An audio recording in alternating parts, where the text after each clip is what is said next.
மத்திய கணக்கு தணிக்கை குழுவான CAG வெளியிட்டு வரும் அறிக்கைகள் ஒவ்வொன்றும் பிரதமர் மோடியின் அரசுக்கு எதிராக திரும்பியுள்ளது. மத்திய அரசின் பாரதமாலா திட்டத்தின் கீழ் துவாரகா நெடுஞ்சாலை அமைக்க 1 கிலோமீட்டருக்கு 18 கோடி வரை செலவு செய்யலாம் என்று அனுமதிக்கப்பட்டிருந்த நிலையில் 1 கிலோமீட்டருக்கு 250 கோடி ரூபாய் செலவழிக்கப்பட்டிருப்பதாக CAG அறிக்கை வெளியிட்டுள்ளது.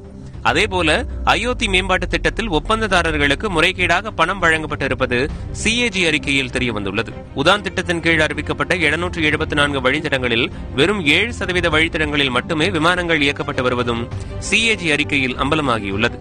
ஆயுஷ்மான் பாரத் திட்டத்தின் கீழ் 7.5 லட்சம் பயனாளிகளின் ஆதார் எண் ஒரே செல்போன் எண்ணுடன் இணைக்கப்பட்டிருப்பது குறித்த தகவல் வெளியாகியுள்ளது. இதனை சுட்டிக்காட்டி ஆயுஷ்மான் பாரத் பயனாளிகளின் பணத்தை மோசடி செய்தது யார் என பிரதமர் மோடியிடம் கேள்வி எழுப்பி வருகிறது காங்கிரஸ் கட்சி. முதியோர் ஓய்வூதிய திட்டங்களை உள்ளடக்கிய தேசிய சமூக உதவி திட்டத்தில் இருந்த நிதியை ஊரக வளர்ச்சி அமைச்சகம் வேறு சில திட்டங்களை விளம்பரப்படுத்துவதற்காக பயன்படுத்தியதும் CAG மூலம் வெளிச்சத்திற்கு வந்துள்ளது. பரனூர் மட்டுமின்றி 5 சுங்கச்சாவடிகளில் விதிமீறி கூடுதலாக 132 கோடி ரூபாய் வசூலிக்கப்பட்டு இருப்பதும் ஹிந்துஸ்தான் ஏரோநாட்டிக் லிமிடெட் நிறுவனத்தின் விமான என்ஜின் வடிவமைப்பில் ஏற்பட்ட குளறுபடியால் 154 கோடி இழப்பு ஏற்பட்டிருப்பது குறித்தும் CAG அறிக்கை வெளியிட்டுள்ளது.